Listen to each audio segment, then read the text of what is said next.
أعوذ بالله من الشيطان الرجيم. بسم الله الرحمن الرحيم.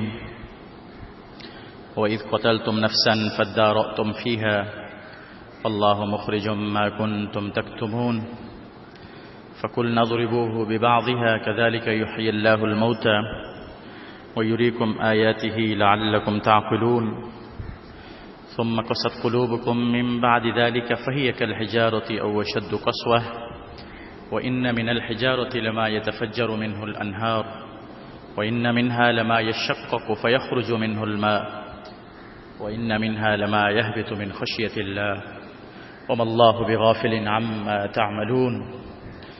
صدق اللہ العظیم. اللہ تعالیٰ نے ارشاد فرمایا اور اس وقت کو یاد کرو جب تم نے ایک جان کو قتل کیا، پھر تم اس جان کے بارے میں ایک دوسرے پر الزام لگانے لگے اور اللہ تعالیٰ نکالنے والا ہے اس چیز کو جس کو تم چھپا رہے تھے. بس ہم نے کہا کہ اس مرے ہوئے بندے کو مارو اس ذبح کی ہوئی گائے کے ٹکڑے پر. اسی طرح اللہ تعالیٰ مردوں کو زندہ کرے گا اور اللہ تعالیٰ دکھاتا ہے تمہیں اپنی نشانیاں شاید کہ تم سمجھ جاؤ. پھر اس کے بعد تمہارے دل سخت ہو گئے، بس وہ پتھر کی طرح ہو گئے یا اس سے بھی زیادہ سخت. اور بے شک بعض پتھر ایسے ہیں جن سے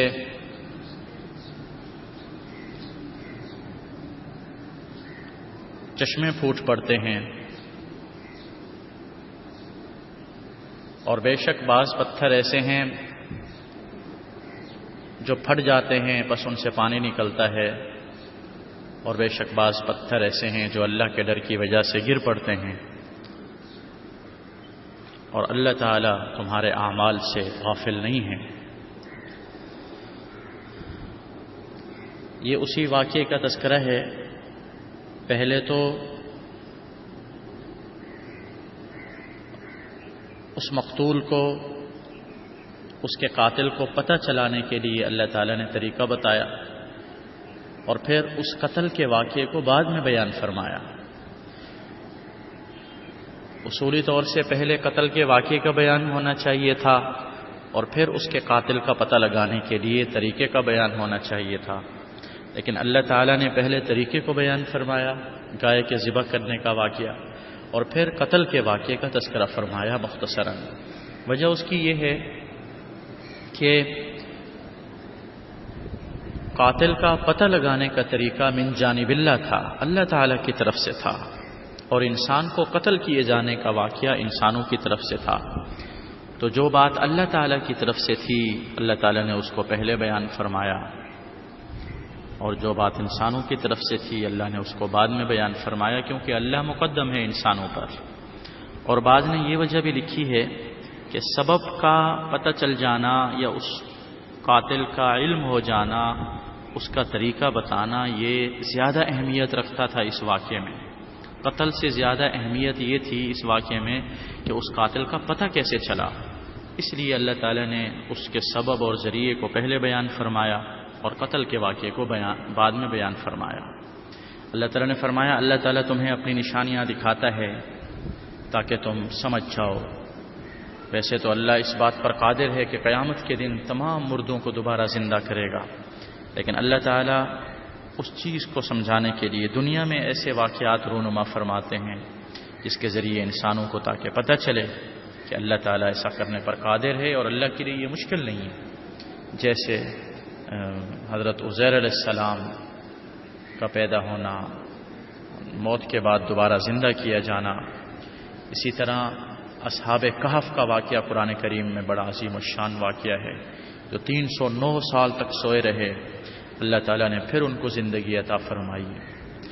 اسی طرح ابراہیم علیہ السلام کا واقعہ، جب انہوں نے کہا اللہ مجھے دکھائیے کیسے آپ مردوں کو زندہ کریں گے، تو 4 پرندے ذبح کرنے کا حکم دیا گیا.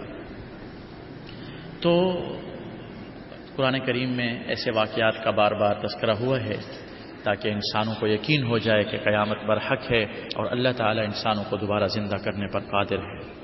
اللہ تعالیٰ فرماتے ہیں بنی اسرائیل سے کہ تمہارے دل اس کے بعد سخت ہو گئے. یعنی اس واقعے کو سننے کے بعد ہونا تو یہ چاہیے تھا کہ تم ایمان لے آتے آپ صلی اللہ علیہ وسلم پر اور آپ کی رسالت و نبوت پر، لیکن تمہارے دل ایسے سخت ہو گئے کہ اس واقعے کو سننے کے باوجود بھی تم متوجہ نہیں ہوئے اللہ کی طرف، تم نے ایمان قبول نہیں کیا. تمہارے دل تو پتھروں سے بھی زیادہ سخت ہو گئے. پتھر بھی، بعض پتھر ایسے ہوتے ہیں جن سے بہت زیادہ مقدار میں پانی نکل رہا ہوتا ہے، چشمے پھوٹ رہے ہوتے ہیں، نہریں نکل رہی ہوتی ہیں.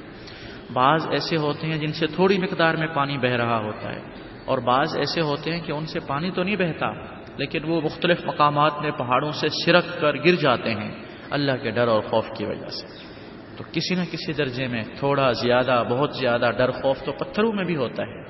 تمہارے دل تو پتھروں سے بھی زیادہ سخت ہیں کہ تمہارے اندر تو ذرا برابر بھی اللہ کا ڈر اور خوف نہیں ہے. اتنے واقعات سننے کے باوجود بھی تمہیں اللہ تعالیٰ پر ایمان نہیں تم لائے، آپ صلی اللہ علیہ وسلم پر ایمان نہیں لائے.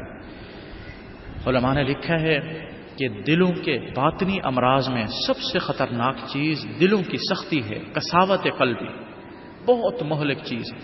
اللہ تعالیٰ کی پناہ مانگنی چاہیے اس بات سے کہ دل سخت ہو جائیں. گناہوں کی وجہ سے، نافرمانیوں کی وجہ سے دل سخت ہوتا ہے. اور علماء نے لکھا ہے، حدیثوں میں بھی آتا ہے کہ قرآن کریم کی تلاوت سے دلوں کی نرمی ہوتی ہے، سختی دور ہوتی ہے. اور یتیم کے سر پر ہاتھ پھیرنے سے دلوں کے اندر نرمی پیدا ہوتی ہے، قساوت دور ہوتی ہے. اور ذکر و اذکار کرنے سے، موت کو یاد کرنے سے قساوت قلبی دور ہوتی ہے، دلوں کے اندر نرمیاں پیدا ہوتی ہیں. وآخر دعوانا الحمدللہ.